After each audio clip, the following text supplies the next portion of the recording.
I think we're live. I think we're actually live.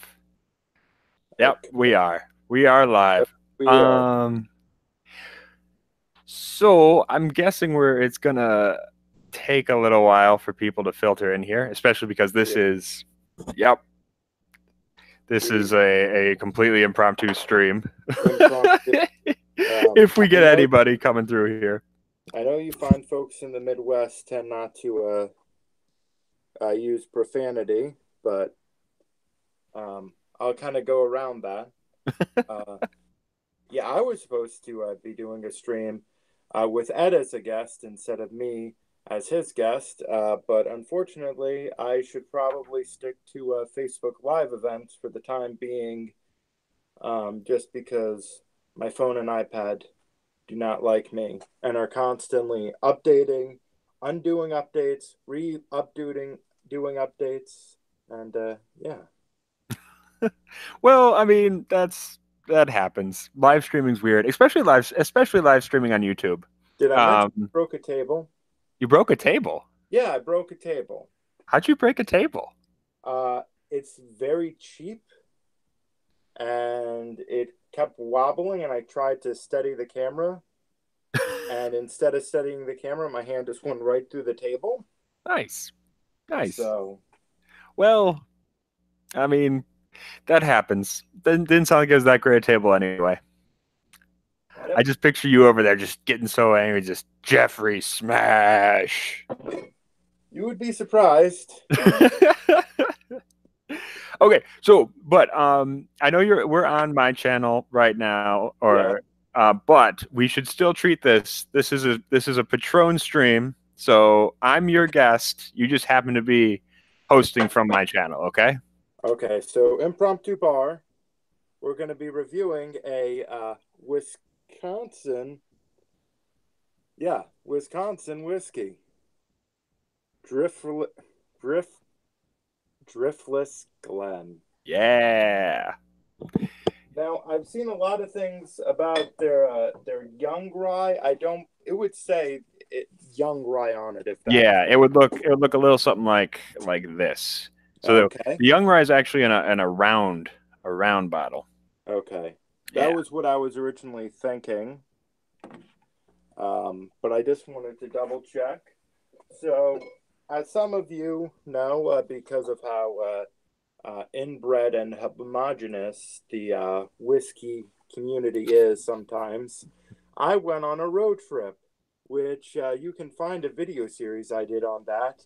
Not necessarily below, but somewhere on here, including on my channel. And I like to stop at some interesting liquor stores when I know they're there. And in Louisville, Kentucky, there's a place called Westport. And yeah, I stopped in, found a lot of really great items. Heaven's Door 10-year-old, which I did not buy, but a lot of interesting things that you can't really get in this part of the country, including some Driftless Glen products, the rye of which I picked up. Um, and I thought, who Nice. better than to have, Wisconsin's only whiskey review channel? Oh man, don't even joke, man, because we're actually double booked with my bourbon journey right this second. So Really? so yeah, we're going up against heady competition. Okay. Also Whiskey Den is in the chat. So watch your language. I've never heard of this whiskey den. Yeah. It I sounds very hobbity. don't- Surely this whiskey den looks nothing like Andy Circus. Oh, John Gunsel. Actually, is it Gunsel? I never knew how to pronounce your name. I'm sorry, John man, but he's in the Dusseldorf? chat. He was just saying he was over at Crowded Barrel today, bottling whiskey. Oh, That's so pretty now they're cool. outsourcing Yeah, yeah. that young, So, hot, fresh anyhow, so you got the straight rye, the single barrel. Is that the one you have over I here? only have, adding further complication, this is really just a deepening of the craft strength pastiche. I just got the what it Oh, just the standard rye. Okay. yeah, just their Yeah. standard rye. Just because out of all the things that they had at that particular store, this seemed the most appeasing. They didn't have any of the special or editions, I would say. Yeah. Well, no, I like, see, that's the thing. All of their ryes are good. All of their ryes are great. I Right. mean, and obviously the only difference between the single barrel and your regular rye, I mean, besides being single barrel, is that it's, you know, a year older. Okay. Um, so not a huge difference. It's all the same mash bill. It's all aged the same way. But I really love their single barrel expressions. Okay. I've actually got three here right now. So you saw the single barrel rye. I've also got the single barrel bourbon, and then of course my baby, the young rye. Okay. The young rye is my everything, my adoration. And unfortunately, it's not even around anymore. Oh man. You can't Is buy that it. where is that bottled traditionally? The Like the young proof rye. wise. Oh, proof wise, this one's at 60.8%. Okay. And it's a cast strength product. Yeah. And Okay. then I know I have another. I actually drove down to Illinois because they're the only place that still sells the young rye. So I Okay. drove just across the Illinois border to pick up more young rye. Then that one's at 58.2. I basically bought a case just to bring back to Wisconsin. I mean that's pretty admirable. I can point to so many things that I drove across the country to get. Yeah, especially with this road trip. Tell where were you all on this road trip? Well, I started in New Jersey, as you do Of when course. you live in New Jersey. That was a nice, girthy, Yeah, bubbly. it was. It was very bubbly. Um, Started in New Jersey, made my way out to West Virginia before moving into Kentucky, stopping along the way in Lexington and Louisville, and not really visiting any of the distilleries particularly, although I did stop at the Fort Donelson location of Michter's. Nice. Picked up Michter's 10 single barrel, Ooh, both the yeah. Nice. bourbon, both the bourbon, and hold for applause, the rye. Hey, all right. All right. And yeah, stopped at some really great restaurants against the grain in OBC. And from there, after of course picking up this fine bottle of Driftless Glen, I really cannot underestimate how much my finger hurts.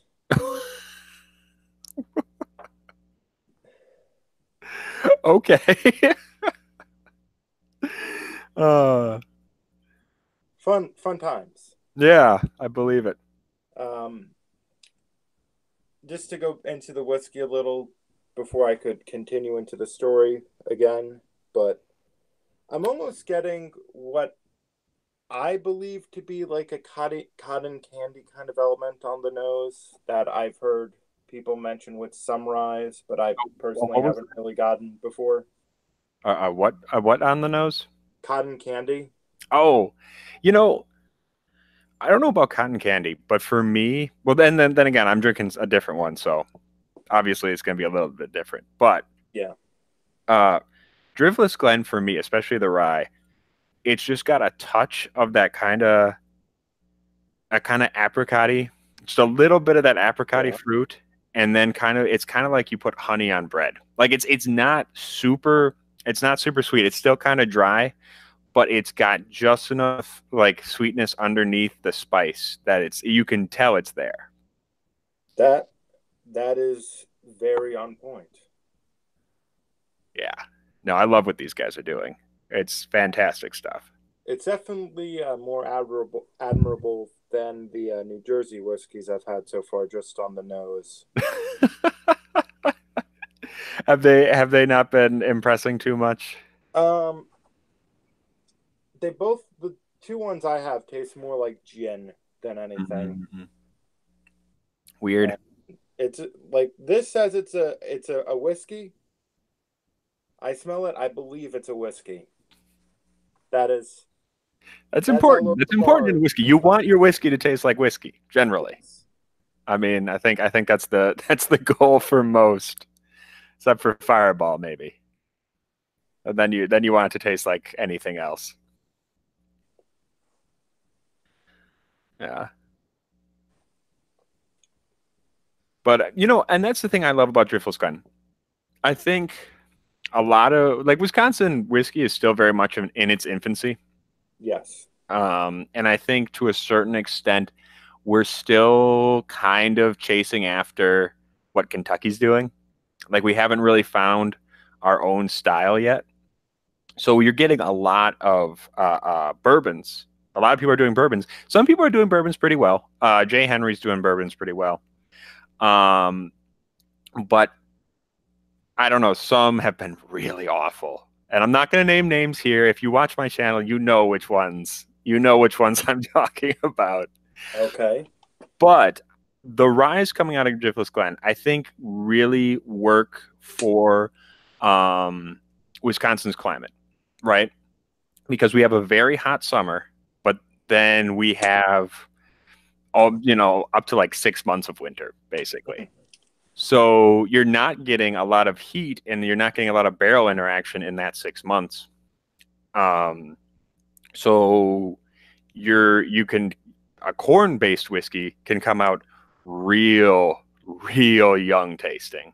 Whereas I think rye doesn't need as much time in the barrel for me, in my opinion, anyway.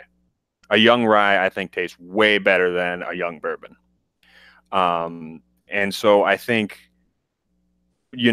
this grain, I think, much like New York with Empire State Rye or Pennsylvania with Monongahela Rye, I think rye really should be the future of Wisconsin whiskey. Okay. I think it just works for our climate.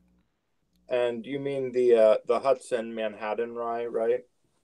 Yeah, well, I don't know if Or they is it or is there's it like a style of rye that I didn't know about? yeah, Empire State Rye is it's kind of like how like American single malt right now. They've Okay. come up with like there's a consortium who's come up with a definition for single malt because the government hasn't. There's a bunch of distilleries out in New York who basically said if you want to call your thing Empire State Rye Whiskey, you have to meet these agreed upon terms. Okay. Yeah. So, So, um, things seem like they're not going great, right? for Technically, huh? the stream, right? Oh, Do you mind if I add another layer to it? okay. So I brought down a glass, and I'm not sure if you can see the little broken bit. Oh no. So for safety's sake, I'm gonna move to my emergency glasses that I keep on the side, brought to you by Balcones. Or as we say on this channel, Balcones.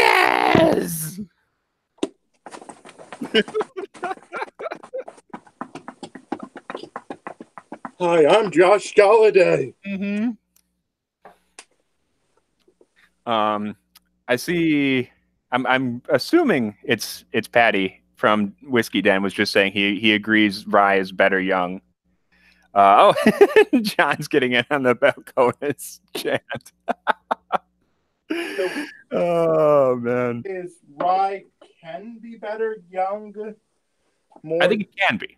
specifically with craft distilleries.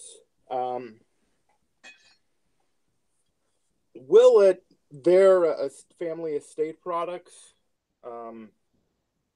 They can release their ryes 2, 3, 4 years old, but when they choose to do their bourbons, it's at least 14. So Yeah.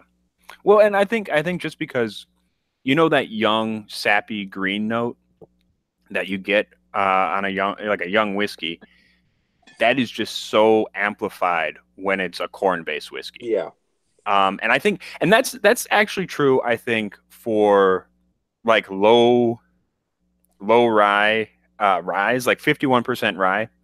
Um, no one wants them to release like Sazerac at 2 years old. Like that would be terrible. Yeah. Um, the greater proportion of rye you have in the mash bill, the younger you can usually send it out. Like this is 75% rye, and I think they found a Okay. pretty good place where you're still getting a lot of that rye grain without losing it to the Yeah. really over oaked flavor. And I would say it's definitely not overly spicy. No, It's not like licking a spice cabinet, which I've heard referenced a few times with rye. right. No, but I do think you do get some of the usual rye flavors. You do get a little bit of licorice. You get some not you. This isn't a particularly like Like eucalyptusy black rye. licorice. Black licorice, a little bit of dill. It's not, but it's not that. I feel like I usually split ryes up in my mind. You've got your eucalyptusy ryes, you've got your spicy ryes, and you've got your kind of peachy stone fruit ryes. And Okay. this falls into the stone fruit slash spicy arena. Um, but it's not overly peppery. It's not like kicking you in your throat. I would have never even thought to put this in the realm of stone fruit, but that really clarifies some things. Well, and that's the thing. I think people assume the only thing you're going to get from a rye is going to be like overly spiced, like excessively spiced black licorice, that kind of thing. But like if you look at especially Canadian ryes, because Canadians have really figured out how to draw out of a lot of that estery, the grainy, estery, fruity flavors from rye grain. And so Canadian ryes, when they're actually made with mostly rye, they tend to be fruitier, lighter, and you get a fruitiness that you really don't find in corn. You know what I mean? Corn a lot of times just comes off as cherry. And I was going to say, this really does remind me, down to the bottle, and I think even the cork of J.P. Weiser's dissertation. Oh, nice. Flavor. Yeah. I do. I love JP Weiser's. Also, hey, Mark. How's it going, Mark? Good to see you. And Floyd, you should totally break out that old Overholt. Do it, man.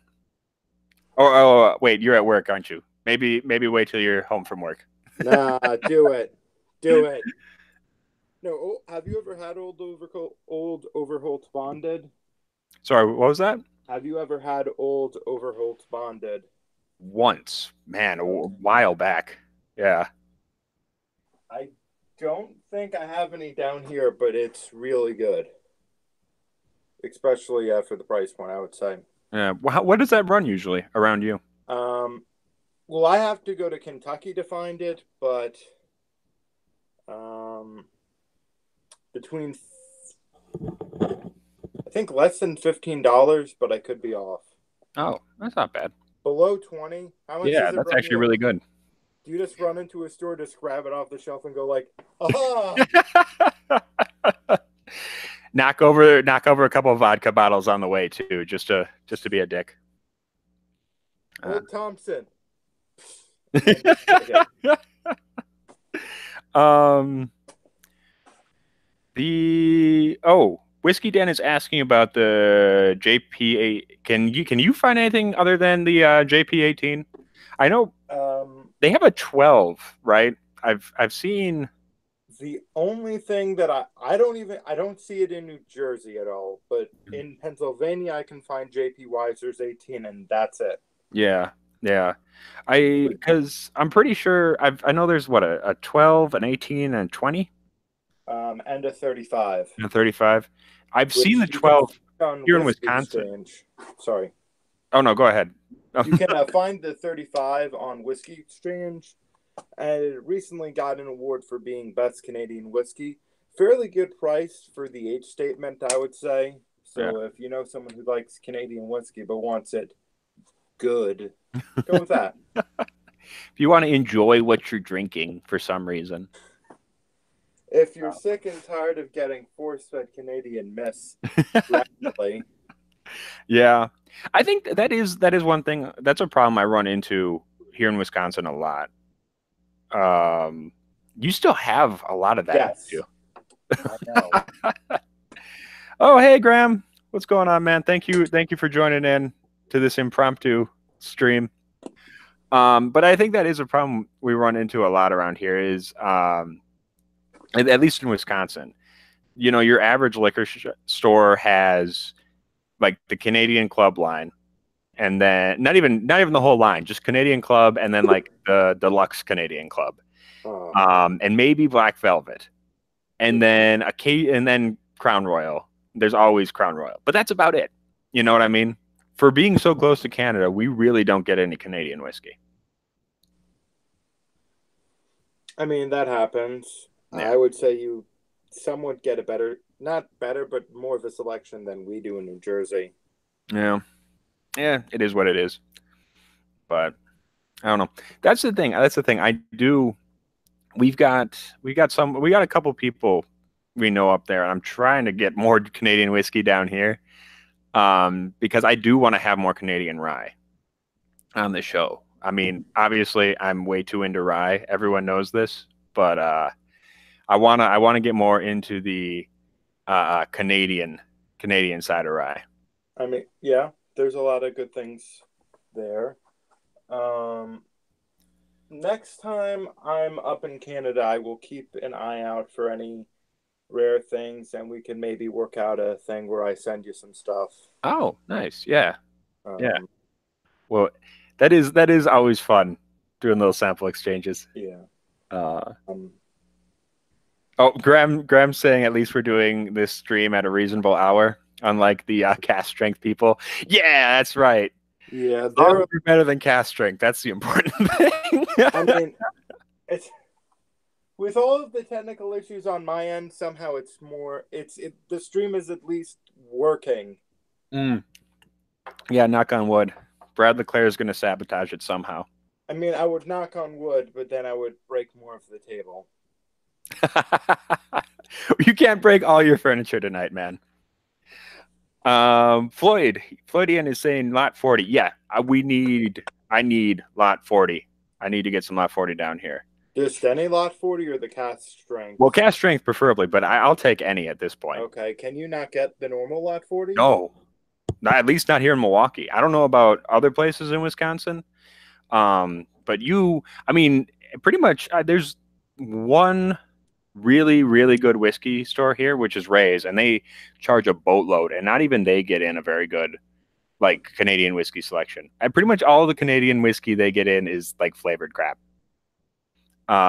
Getting some messages from me badgering you for your address soon. Okay. Oh, Mark says this is a really, really good stream. Well, thank you, Mark. How do you know that? Yeah. I do not agree. Oh, it's terrible. It's terrible. We shouldn't be allowed to be on YouTube.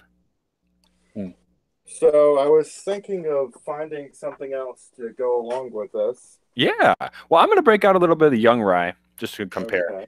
It's not quite a fair comparison since this is so much stronger, but we'll make do.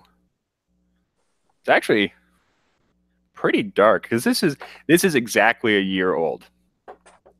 For a year-old whiskey, this definitely has not necessarily complexity, but some more nuance to it than I would have expected.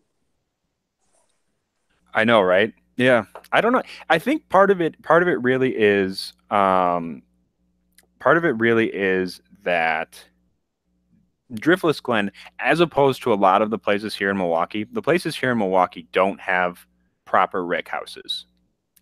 Because I mean they're in the middle of the city. There's no space. And they're aging a lot of their stuff in the same area they're doing their distilling, so it's naturally temperature controlled. You're not really exposing it to the elements. Whereas Driftless Glen, because they're in the Driftless area, they have enough warehouse space where they can stack them pretty high, expose them to the elements, get a little more heat going, and that lets them, put out stuff that actually doesn't taste just like green crap. Not that all other Wisconsin whiskeys taste like green crap. Some, I assume, have flavor. Some, yeah, yeah. Me and my old man are on a hit list for some of our opinions. My old man's house got egged the other day. I can't prove that it was Central Standard Distillery, but I'm guessing.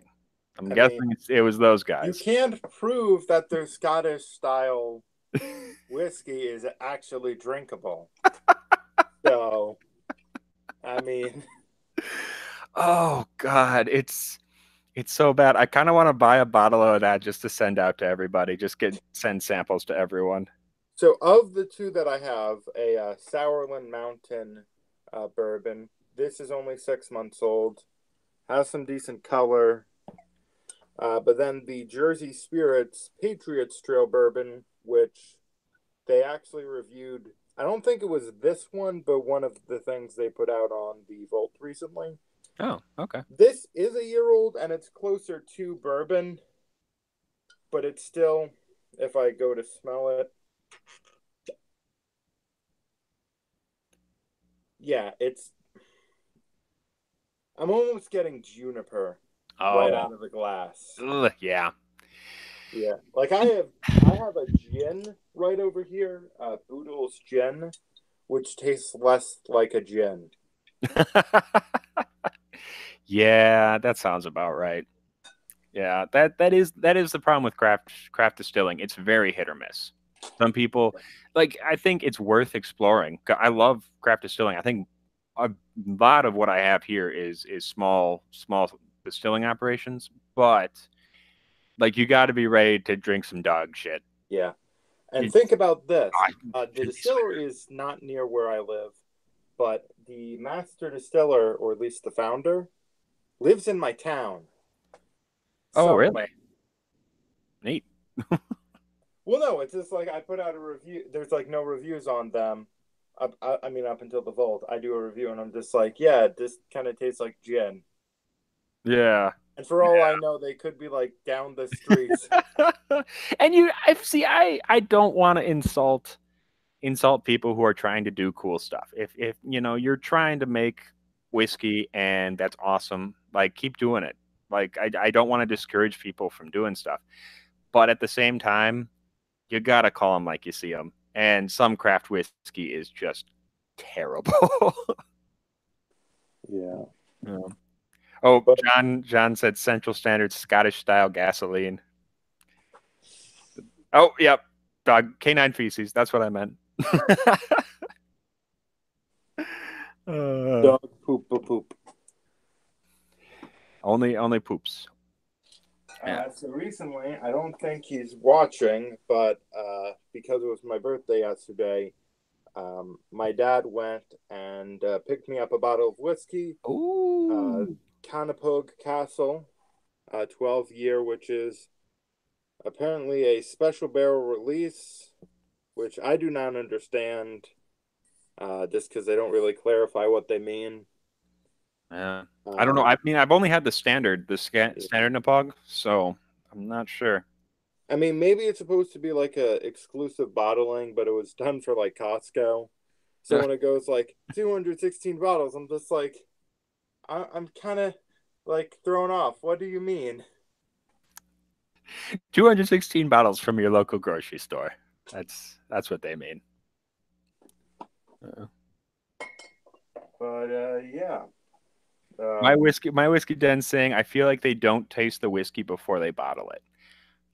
I wonder about that myself. I wonder about that because when you're blending, right, you have to. They're obviously not making stuff single barrel. They're making it from multiple barrels. So somebody is doing the blending, which means somebody should have been tasting that. And I'm just wondering, is it do they actually think it's good for them? But maybe I'm crazy. Maybe my taste buds are totally off, and it's actually they think it's decent and it's perfectly exactly what they're trying to make. But on the other hand, I'm were they just trying to rush stuff out? Yeah, and Mark was saying maybe they think it'll just taste good with a mixer. Okay, maybe, but there are people. Who was it? Like Glenn Morangy. I don't remember what it was, but they released something specifically for mixing, but it didn't taste like aftershave. You know, when you drink it neat. Like if you're gonna make something for mixing, and I understand people are gonna release whiskey specifically to mix with Coke or whatever, and that's fine, but it can't taste like burning gasoline when you drink it on its own. Like otherwise, you're not mixing it; you're just covering it up. You might as well just drink vodka at that point. Or they might as well just make vodka at that point. Right. And that's the thing. Central Standard, actually, I've got their new American gin here. It's a perfectly fine gin. Nothing wrong with it. Like it tastes like unaged spirit, and that's fine. Like, not everybody has to make a whiskey. There's plenty of people who want to drink vodka or gin or anything that you don't have to age. So I don't know. DJ11 says he appreciates us drinking all the crap so he doesn't have to. Well, we appreciate you watching, DJ11. I still love your handle. Your handle is just the best. I don't know why. I just adore it. It's pretty good. You know what you need to try? Anything from Hume Spirits. I've heard that name before. It's a small company out of Pennsylvania. It's just they do these. I believe they age their stuff in like stainless steel containers and then drop in like chunks of interesting varieties of wood. Oh boy! And like one is made with like 300-year-old wood, but they all get very sappy. I am very concerned about that process. And it was so bad, Dan had to stop drinking it. Jeez, and okay. Pour something else. We're gonna have to find some of that. Whiskey Den's asking. It's. I think you said Hume Spirits was the one. Yeah, Hume Spirits. Yeah, I've heard that name before. It's because I've sent 3 different bottles of it to the vault. Just to watch them suffer. Rex actually kind of likes them. Really? Well, here's the thing. Here's the thing about the vault, though. I feel like Rex, for all his like pretending to be a douchebag, he tries to be very magnanimous about the whiskey. He won't just like outright say a whiskey's bad. He'll kind of wrap it up a little bit, make it sound a little nicer. Yeah. So I don't know. Well, because he's used to like doing he's used to making content for people, I guess. So maybe naturally a people pleaser as I talk so far out of my ass. I don't know. That's the thing. Like being diplomatic, like, and I don't like. You can being diplomatic's not a bad thing, but I always say this, like, if you don't want to be on the Rock Gut review, well, if you specifically don't want to be on Worst Whiskey Wednesday, make better whiskey. I thought it was Worst Whiskey Watch. Whatever. Whatever. It's cares about this show, kid. I mean, no one gonna be watching the Rock Gut review in 5 minutes. Yeah, it's true. No one's watching it now. Oh, you okay? Oh no, that was me pretending to. DJ11, you saying that Game of Thrones whiskey brought him the world? Yeah, it really is. It really is. I've actually still got, the 4 bottles I got. I've still got the little bit left of them. Gotta save them. Gotta save them for the premiere, right? Can't finish those off away. Which one's gonna die first? Oh, it's gonna be the Lagavulin. That's I already know, because that one's down to the dregs at this point. So, Um, yeah. but yeah, speaking of what you were talking about, but not that. Okay. So I got my boss a bottle of Oban Little Bay, and he really likes the Open 14. One of my friends likes the Open 14 as well, and we went to the restaurant and just kind of were going through it, and he eventually finished it, kept the bottle out, and I don't know what level this person is in Diageo, possibly just a rep, but came into the restaurant and was just like, "Oh, you like that? Boy, howdy! I have something special I'd like to share with you." No And now shit. I have no idea what it's gonna be, but by spending $40 on a whiskey, I might be Yeah. able to mooch some really good opportunities. Nice. That's pretty cool, dude. That's actually super cool. So cool. So cool. Um, So yeah, uh, what should I drink next, sir? um, well, you did a young rye, you did a young bourbon. Maybe you should well, Well, I've only basically had I'm one gonna keep thing. going after the Driftless Glen stuff. So I'm gonna go for their properly aged one, their Okay. 33-month bourbon, I think. Although can't I'm also I'm not blowing through these guys. I am I don't want people thinking I'm just getting sloshed over here. I'm just we're just stem packing the whiskeys.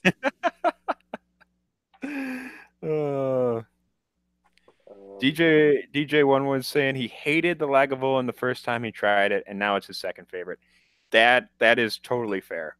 That is totally fair. I think, especially if this is the first time you've really gotten into whiskey, and that was like one of the first ones you had. I mean, that is hardcore to go in on for the first time. No doubt my about that. boss still can't drink Lagavulin. What was that? My boss still can't drink Oh, Lagavulin. I brought him to 16, and he still will like occasionally be like, "So yeah, you know that whiskey you had me try that one time, and it just tasted so awful." You mean the Lagavulin 16? Yeah, that one. oh man, yeah. See the 16 is not even that like smoky Yeah, in comparison.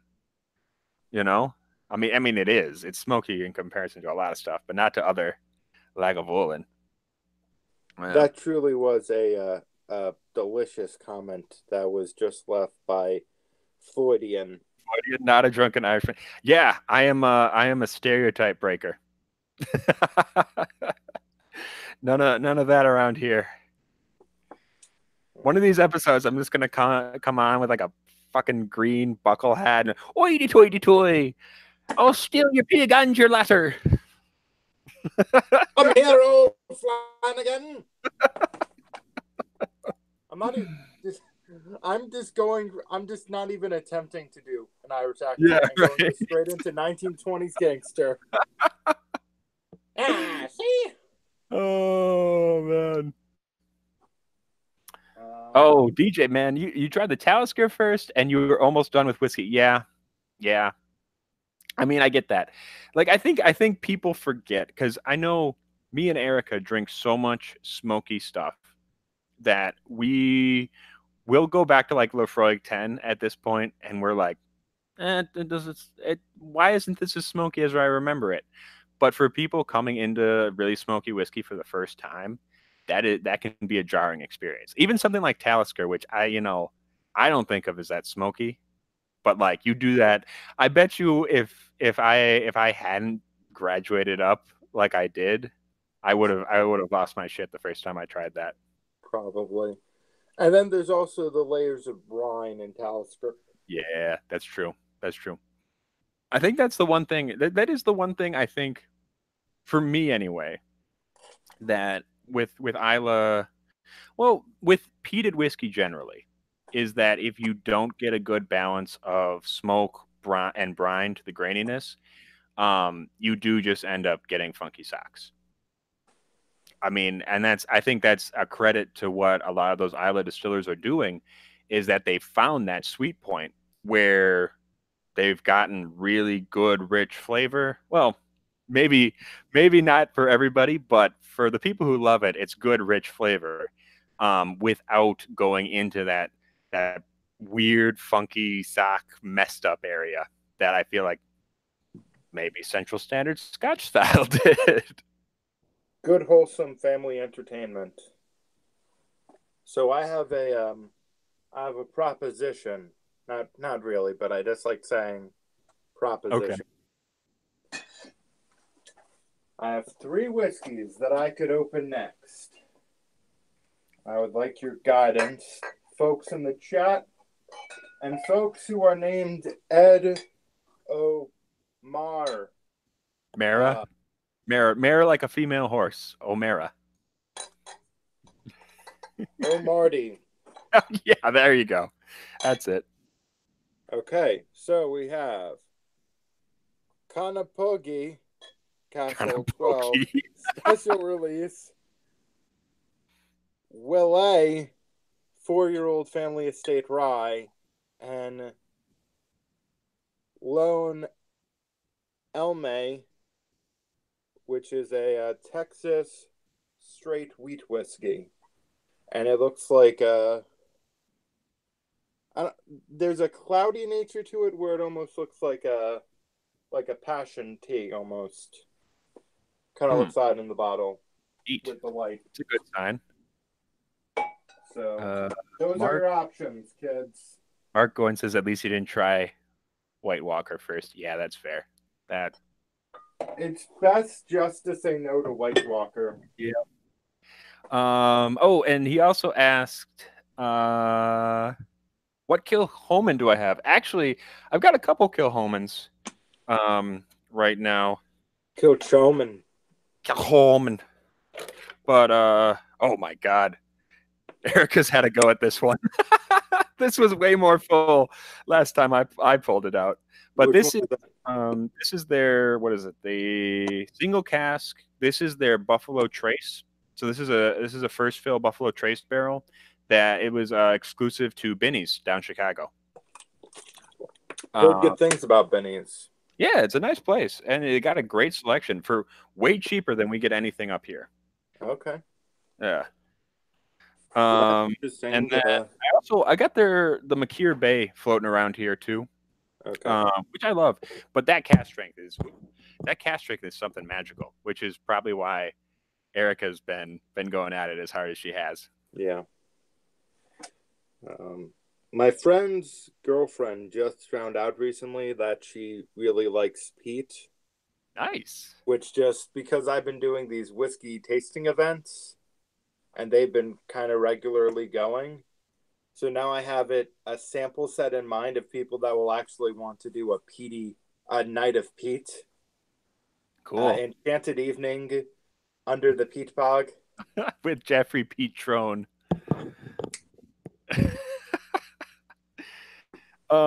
Hey ladies, do you want to spend the night smelling some decomposing moss with me? Oh man. Link in the description below. Oh man. Yeah. So I think the eyes are in. 3 people said Conopog.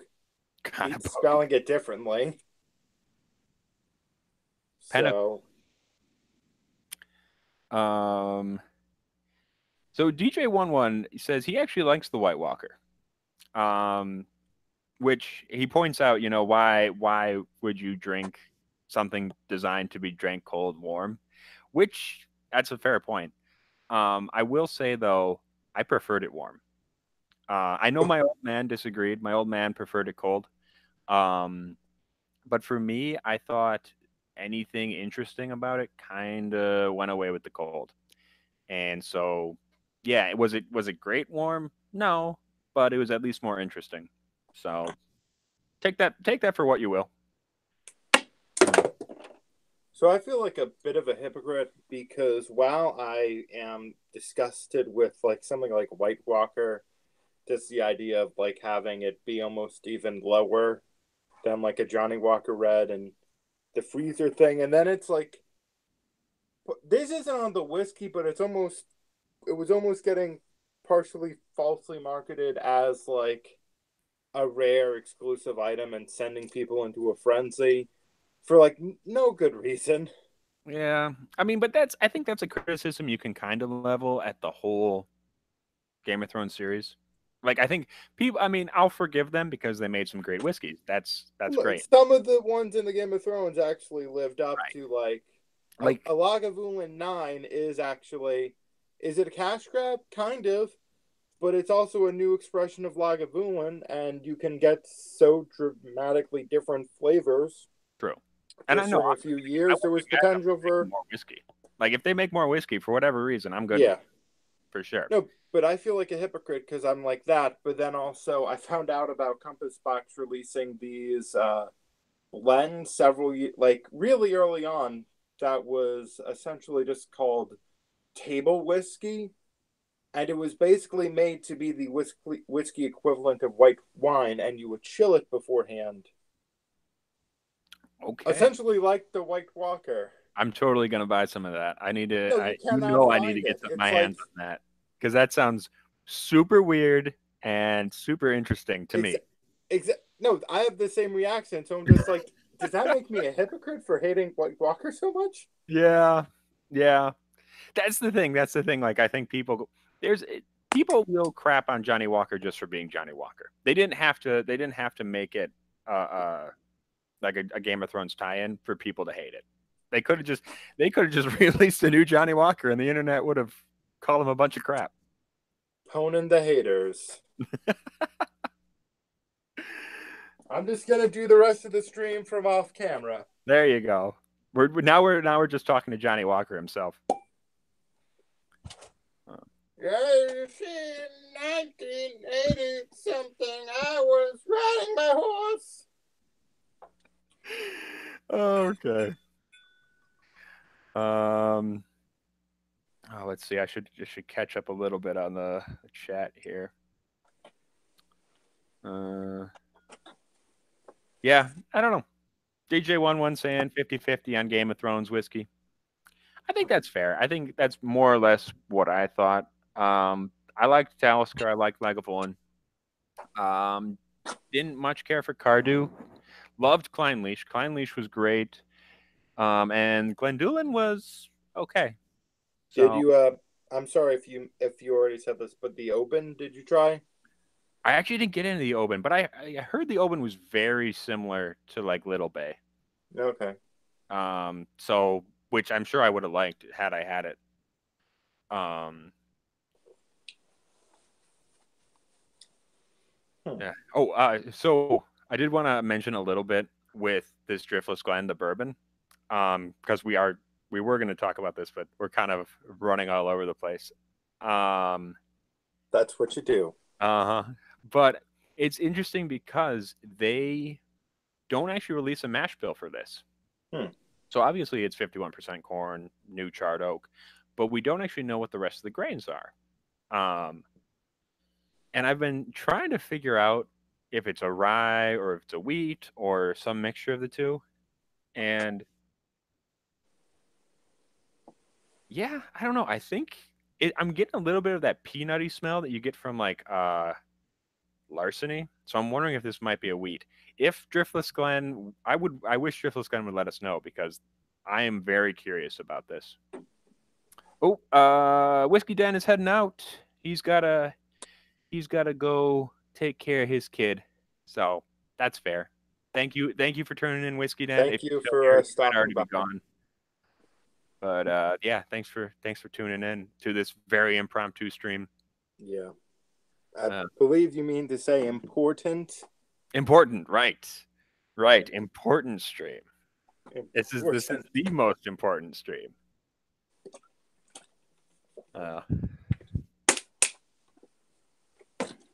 But yeah, the Conopogue, or I should probably look at the thing because it tells you how to pronounce it on the.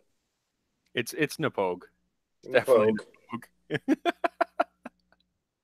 Napogue. Oh yeah, Napogue. Nah, Pog. Nah, Pogue. Nah, Pog. None of that. But yeah, this is especially off the heels of the Driftless Glen. Does almost have these elements that are kind of compatible with the stone fruit notes that I was getting earlier. Oh, nice. And it is adding a layer of spice to this whiskey that I'm not sure if it would be there before. But yeah, it's a very, Irish whiskey is, practically almost always going to be some version of good. Although I did recently get a little kind of like flask type bottle of Jameson that I was going to do a video with.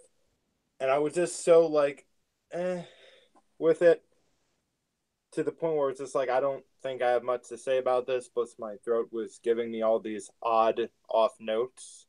Yeah. Um, Oh, hey, but yeah, practically every Irish whiskey that I've had, and that's I in want this to jump in Mm-hmm. room. real quick. Just say goodbye to DJ11. Thank you for tuning in. That's awesome of you. So DJ sorry, 00110001 Jeffrey. fucking off. Uh, Um, you see, I don't know. Jameson for me is that's fine. it's not bad. It It's just fine. kind of my first sip was my throat being so like weird. Went to Canadian Mist, and it just tasted like vomit. Oh, And I've not had like a thing where I drink and then throw up to where it colors what if I have it again. right, right. But it just legitimately tasted like vomit in my mouth. Dang. That's So I see. I have definitely been drunk to the point of vomiting. But it's never turned me off of any particular whiskey. At least not with a little bit of time. Luckily, incidences of that have decreased quite a bit since I stopped being a little pissant. So, wait, I'm sorry, you stopped being a little bit. well, I'm less I of don't a think I'm a we can big be pissant friends now. I'm anymore, a Ed. big pissant. I used to be a little pissant. You see. I guess I'm gonna have to get even bigger. Yeah. Right. Oh, hey, what's up, bottom shelf? How you doing, man? Good to see you in the Raymond, chat.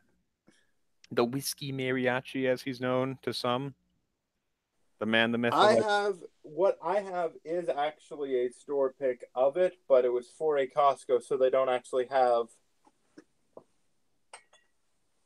any label on. So as you can see, bottled exclusively for, and then just a blank spot. Oh yeah, look at that. Bottled exclusively for your local Costco. Small town business. Graham Thurston, did we stop for a second? He just asked stopped, and I'm wondering. I hope we didn't cut out there. We might have. I'm gonna. Okay, well, hopefully we're back. Otherwise, I'm going to be very embarrassed. Um, If we cut out Jeffrey, I'm gonna be very disappointed. You don't want to see me disappointed, okay? I'm gonna. we expect a certain level of proficiency on this channel. But yeah, it's solid. Nice, Solid. solid Irish whiskey. I've found very few Irish whiskeys, much like rye. I've never found a rye I don't like. I've only found two Irish whiskeys I don't like, and that even then, they're not terrible. They're just like I wouldn't choose to drink this most days. Um, so So I was up in Portland, Maine, and there was a bit of it's a chain of like Irish pubs called Riri's, forgetting the exact name, but I went in very late at night. I think minutes before they were technically closing, perhaps I cannot remember, and ordered this Irish whiskey flight that was everything from Teeling single grain, Napogue, Triconal, Bushmills, and a Redbreast. oh, nice. And I had it, and the Canopo came in fourth. in terms of preference. Wow. I don't know because they're all like very close together. I don't know what exactly that meant. Yeah, well, I mean, you are putting it up against. I mean, Teeling is great, so that's That came in last, really. actually. Oh, okay. Well, you're wrong, but that's okay. The single grain. I Yeah, think it I was love like the a. single grain. The single grain is my baby. I've got a spare bottle just in case there's ever an apocalypse. I won't be without Teeling single grain. Um, but yeah, I mean, okay, but you are putting up against like Redbreast. What was the other ones? Bushmills. Like these Yeah. are all solid brands. Like that is the thing about Irish whiskey. Like I mean, we were just talking about how craft whiskey can be very hit or miss. On the other hand, you've got Irish whiskey, which was consolidated into basically one company, and like yeah, that completely stifled, you know, the ingenuity and the ability to create new flavors, but it also meant they were making an incredibly consistent product. Like, I mean, that's why they survived is because they knew how to make something that was going to be consistently good, if not amazing, for generations. Um, oh, Graham Thurston, you love the single malt. Single malt's great. I love the single malt for sure, for sure. I see. Unlike a lot of people, I do have a penchant for grain whiskey. I know that's not the most popular opinion, but nah, that's me. I do really like grain whiskey. I specifically included. I'm just pointing these out. I know there were bourbons which could fall under. Never mind. The Cheetah Grain, Nika Coffee Grain, and Port Dundas 12 single grain in the last tasting that I did, just because they're really good whiskeys, but because of the fact that they are in the single grain category, um, I think they are more approachable products. And they did end up getting, those were, I would say, the most popular picks. Sure. Yeah, I mean, it's an easy drinking style. Yeah. I think there's a certain amount of subtlety that you have to expect because it's not going to be the big, strong flavors of malt. But once you adjust to that, I think there's a lot to love about them. You know what, Uh, Ed? Actually, I disagree. Fuck you and your grain whiskey. Goodbye. bottom shelf. Ray is saying I gotta remember that next time I drink Hague Club. Ray, that doesn't count, and you know that doesn't count. Because no matter if Hague Club was made out of something else, I'm pretty sure it'd still be terrible. How exactly do they get it so bad? I don't I don't know. I see my theory. Here's my theory. Obviously, I don't know, but we know one. It was made in a column still, so you already lost a lot of the grain flavor right there. Two, we know it was aged in like four different types of barrels, at least one of which was like third fill refill. Um, I don't know that it was third fill, but that's what I'm guessing. We know they were doing it in refill. So my guess is like when they were doing it in bourbon and sherry, the percentage that they were doing in there was very small, and they were mostly using refill barrels, if I had to guess. Which means that one, you're not getting any grain flavor, and two, you're really not getting anything from the barrel. The one thing that's great about grain whiskey or triple distilled malt whiskey, for that matter, is that you can get a lot of oak flavor because the oak compounds aren't competing with the grain compounds. In terms of flavor, you can get just a crap ton of oak flavor very quickly. But if you're using refill casks, that doesn't happen. You just end up getting a really funky, young, weird, new makey spirit. Um, which I think is what happened with Hay Club. I know, like, here's my thing about Hay Club. I think some people like it. I know it just won some award for best Scotch single grain. I think they're full of crap, but like, it's okay for people to disagree with me.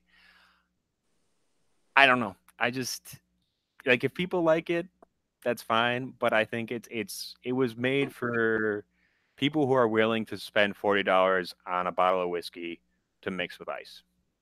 For me, that's my opinion. That's my opinion. But people are welcome to disagree. I mean, I've seen Hay Club go for like $70, or at 70? least. Jeez, it's only I'm like not sure if it's a single grain, but Hay Club is not the most inexpensive bottle that I've seen of crap. oh no, I don't think it's not inexpensive. Like I definitely paid 45 for it when I bought it for the review. Um, but 70, that's Graham is saying he didn't mind it. Graham is saying he didn't mind it. Uh, And Raymond is saying some very accurate information as well. see, I don't know. Like, is it as bad as some of the stuff I've drank recently? No, not even close. They Not even use the Cockshire County process where they fill a barrel up with his pubic hair oh no. and slowly drain it. Oh no. You know someone would pay a lot of money for that. Yes, Ed, I have the receipts showing that you did. oh jeez. Yeah. Yeah. I don't know. To each their own though. To each their own. I don't think Hay Club is as like we did a blind tasting of it and it wasn't great, but it didn't come in last. So I think that at least indicates it's not as fundamentally flawed as a lot of other whiskeys. I'll say that for it. I'll say that much for it. So Because you are the rye savior. oh yeah, balcones. Yeah, Texas.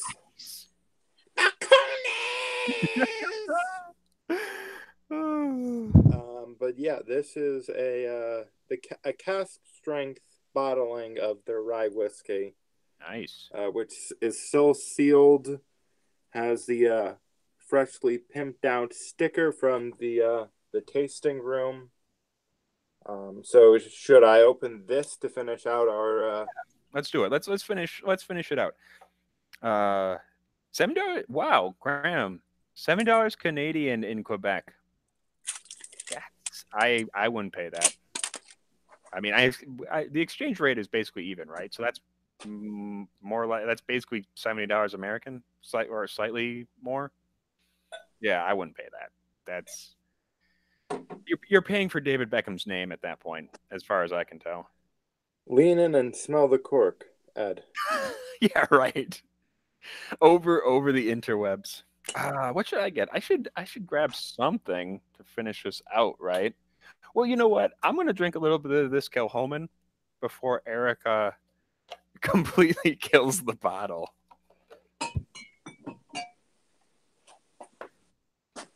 Because otherwise, I'm never gonna see any of this. So the normal, I'm drinking that out of my Oh, pony glass. I'm sorry. Erica just hopped on the chat. Wow. I forgot I made her a moderator. I'm regretting that She decision. ban you? Wait, even better. Can she fire you? oh yes, yes. Hashtag fire Ed. Let's she get this going absolutely in the comments. Fire Ed. oh jeez.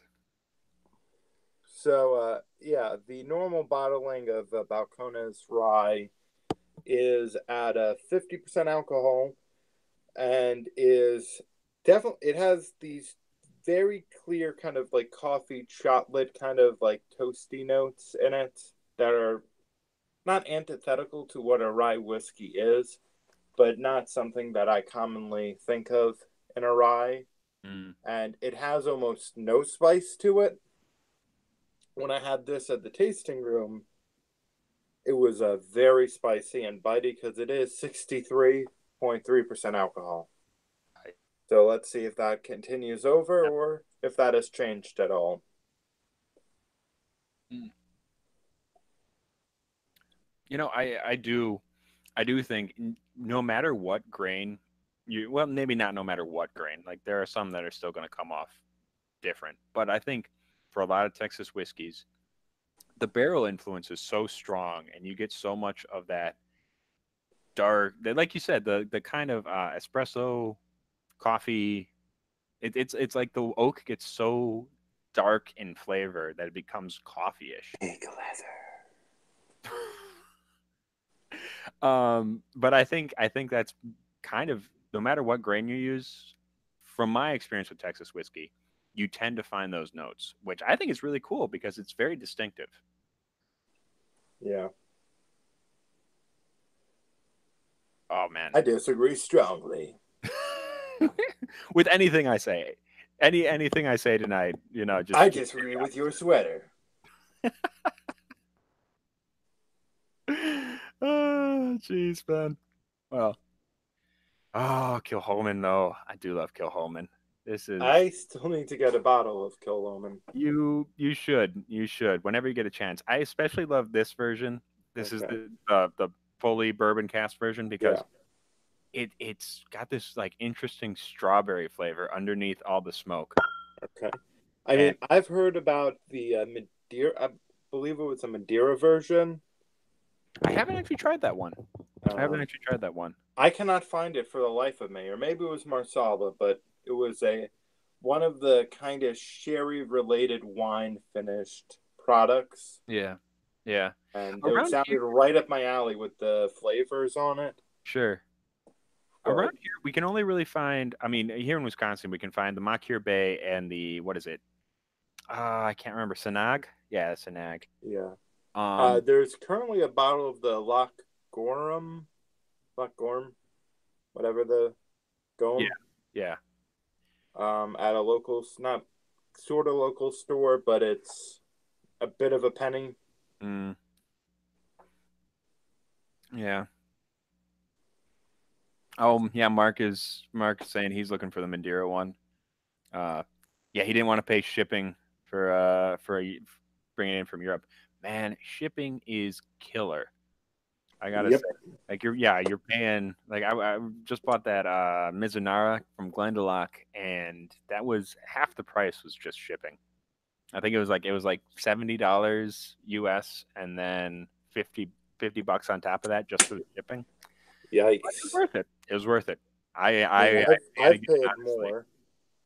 So Um, is that a is are they not releasing that in the U.S.? no, as far as I know, the only things you can get in the U.S. are the two double barrels, the stout cask, and what was the other one? Was it the sherry cask?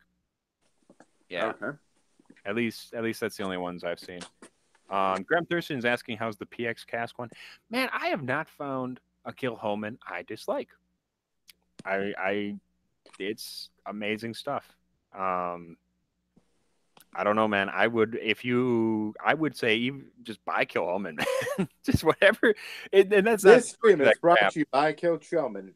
Yeah, I'm just shilling out. They paid me. But yeah, Monkey shoulder. I need a bald cap. I just got to do this. Got to do monkey shoulder. Oh, I'm Vito. Yeah, I gotta stop. I need to stop making fun of them though. I need to because after Monday's thing, it's gonna get mean spirited. It's gonna come off as though I'm jealous. Okay. Yeah, I'll just do one last one. Invite me on your show. You won't, cowards. Hashtag invite Jeffrey. I have a Oh, horrible disease. okay. Well, hey Jeffrey, I think we should probably consider Yes. finishing up. Hey, A. yeah, yeah. But Yeah. thank you guys so much for watching. Thank you so much for joining us, Jeffrey. Thank you so much for having me on my own channel. Oh yeah, no problem. It's a real thrill to be involved with such a legacy. The way he has the channel and started it, and it's just like, yeah, Yeah, it worked out. It worked out well, right? yeah. It was just like such a thing. Wait, Ray's saying invite the mariachi. You can. I'll invite you to this show. You can come on this show anytime you like. I don't know, but you already got invited to Cast Strength, so I don't know what you're going on about. Yeah. And Ray, if next time we meet up, we could at some point figure out a live stream where we're in person and don't have to deal with technology. Yeah. So, but all right, we should finish up. Good night, everybody. Thank you for tuning in. We're gonna head out. Jeffrey, do you have a sign off you want to do real quick? Frankly, my dear, I don't give a damn. Nice. And hey, as long as we're doing this, stay tuned for tomorrow's episode. We got a little bit of an update. I'm gonna need you guys' input about streaming. So stuff like this. But yeah, stay tuned and stay rotten.